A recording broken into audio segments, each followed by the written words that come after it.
Карткиросе открыли литературный сквер библиотеки имени Михаила Лебедева. На прилегающей к учреждению территории выложили брусчатку, установили скамейки, появились новые арт-объекты. Например, сюда переехал Кэрт Айка, скульптура, изготовленная на фестивале кузнечного мастерства.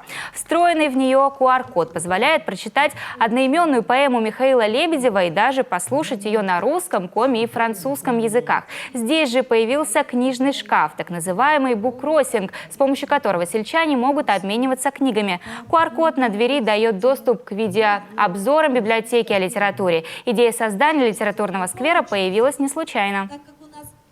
В 2019 году наша библиотека имени Михаила Николаевича Лебедева получила статус модельной библиотеки. Мы были модернизированы в рамках национального проекта «Культура».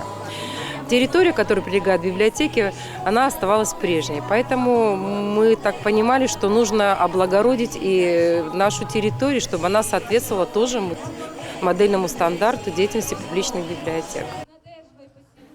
Идею создания литературного сквера возле библиотеки поддержали жители Карткироса. Инициатива сельчан успешно прошла конкурс на отбор проекта «Народный бюджет». Поддержала районные власти и Министерство культуры. Оказалось, этот проект один из самых удачных по дизайну и наполнению.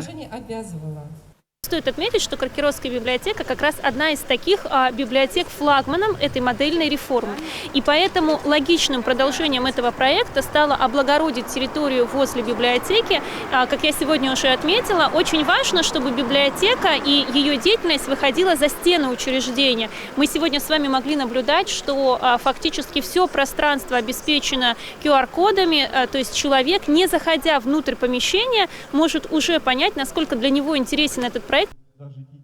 Впрочем, проект еще не закончен. Сотрудники библиотеки собираются продолжить литературную аллею, построить беседки для чтения летом, а еще здесь появится игровая зона для детей.